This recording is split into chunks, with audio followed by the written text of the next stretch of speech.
سچے دل سے اگر یقین کر لو اس بات پر کہ وہی ہوتا ہے جو رب چاہتا ہے، تو جو کچھ بھی آج تک تمہاری زندگی میں ہوا ہے اس سے بہتر کچھ ہو ہی نہیں سکتا تھا، کیونکہ میرا رب جو کرتا ہے بہترین کرتا ہے، اور تم چاہ کر بھی اس کی مصلحت کو نہیں سمجھ سکتے جب تک وہ خود نہ ظاہر کر دے۔ لوگ آپ سے جھگڑا کر سکتے ہیں، آپ کے خلاف سازشیں کر سکتے ہیں، آپ کا دل دکھا سکتے ہیں، آپ کا برا چاہ سکتے ہیں، آپ سے آپ کا سب کچھ چھیننے کی کوشش کر سکتے ہیں، مگر چھین نہیں سکتے، کیونکہ نصیب تک رسائی خالق نے کسی اور کو نہیں دی۔ مایوسی کے لمحوں میں رب کائنات کو دیکھنا سیکھیں۔ لوگوں کا تو کام ہوتا ہے باتیں کرنا۔ کسی انسان کی عزت لوگوں کی زبانوں سے نہیں بندھی ہوتی کہ وہ زبانیں کھولیں گے اور عزت گر جائے گی۔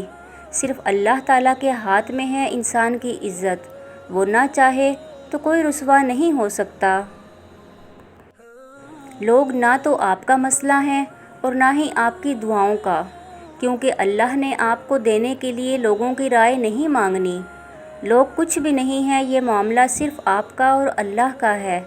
تو جیسے اللہ نے آپ کے معاملے میں لوگوں سے مشورہ نہیں لیا، ویسے ہی آپ نے بھی اللہ کے معاملے میں کسی سے مشورہ نہیں لینا۔ آپ نے دعا کرنی ہے، آپ کریں۔ آپ نے ایک ہی دعا بار بار کرنی ہے، آپ بار بار کریں۔ آپ اللہ سے تب تک مانگیں جب تک آپ کو سکون نہیں مل جاتا۔ سب کو بھول جائیں، کیونکہ اجر تو اللہ نے ہی آخر میں دینا ہے نا۔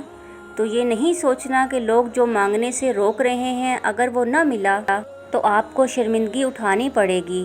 اللہ سے مانگنے والے شرمندہ کبھی نہیں ہوتے، کیونکہ اللہ کی طرف سے بھیجی گئی ہار میں بھی جیت ہوتی ہے۔ نہ مانگ کر پچھتانے سے بہتر ہے کہ آپ ایک بار اپنی پوری کوشش کریں۔ کب کیا ہو جائے کوئی نہیں جانتا، مرضی تو ساری اللہ کی ہے، اور اللہ جسے چاہتا ہے فتح دے دیتا ہے۔ چیونٹی اگر کسی راستے سے گزر رہی ہو اور آپ اس کے سامنے انگلی رکھ دیں تو وہ آپ کے انگلی اٹھانے کا انتظار نہیں کرے گی، بلکہ اپنا راستہ بدل کر اپنی منزل کی طرف چل پڑے گی۔ اس لیے کسی ایک راستے کو بند پا کر تھک ہار کر نہیں بیٹھنا چاہیے، بلکہ راستے اور بھی ہیں، اور روزی دینے والی ذات آسمان میں ہے۔ بذا اوقات وہ کسی چیز سے محروم کرتا ہے تاکہ تمہیں اس سے بہتر عطا کرے۔ وہ دو جہانوں کا مالک ہو کر ساری عمر تمہارے پلٹ آنے کا انتظار کر سکتا ہے، تو تم چند لمحے اس کے جواب کا انتظار کیوں نہیں کر سکتے؟ بس توکل رکھو، کیونکہ اس آزمائش کے بعد تمہارے لیے قبولیت کا وہ مقام ہے جہاں تمہیں تمہارے مانگنے سے پہلے ہی عطا کر دیا جائے گا۔ اگر کوئی کہتا ہے نا کہ تم ناشکرے ہو، بے صبرے ہو، تو کہنے دو، کسی کے کہنے سے کیا ہوتا ہے؟ تمہارا صبر یا شکر کسی انسان کے لیے تھوڑی ہے۔ تم جس کے لیے صبر شکر کر رہے ہو وہ تمہاری نیت سے واقف ہے۔ لوگوں کو اپنے اعمال کی صفائیاں نہ دو، لوگ کبھی راضی نہیں ہوں گے۔ لوگوں کے رب کی پرواہ کرو، کیونکہ آخر میں تم نے اصل جواب دہی کے لیے اس کے سامنے پیش ہونا ہے۔ جب انسان اپنے اللہ پر توکل رکھتے ہوئے معاملات اس کے سپرد کر دیتا ہے تو وہ الودود بہتر سے نہیں بلکہ بہترین سے نوازتا ہے، اور ایسی جگہ سے راستے بناتا ہے جو انسان کے وہم و گمان میں بھی نہیں ہوتے۔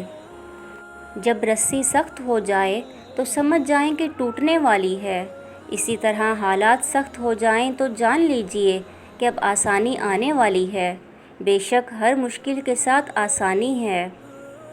اللہ تو ان باتوں سے راضی ہونے والا رب ہے جن سے ہم خود بھی مطمئن نہیں ہو رہے ہوتے، مطلب کہ جو ہمیں نظر نہیں آ رہا ہوتا وہ اللہ کو ہمیشہ سے نظر آ رہا ہوتا ہے۔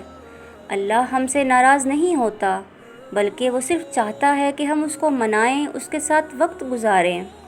صرف ایک اللہ کا ہم پر ہر وقت حاوی ہونا خیر سے بھرپور ہے۔ اللہ کا تو نام ہی برکت ہے۔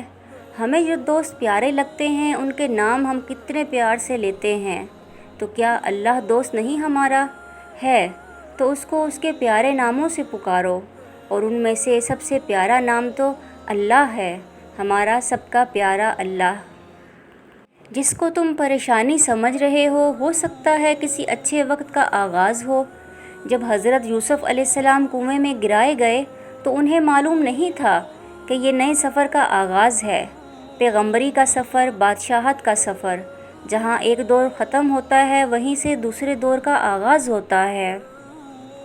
ایک چھوٹی سی گزارش ہے، اگر میں زندگی میں کبھی تمہارے کسی بھی طرح کام آ جاؤں یا میرے لفظ پڑھ کر تمہیں تھوڑا سا بھی قرار ملے تو دعا کرنا رب میرا نام اپنے ان بندوں کی فہرست میں لکھ دے جنہیں وہ پسند کرتا ہے، بھلے اس فہرست کے سب سے آخر میں ہی صحیح۔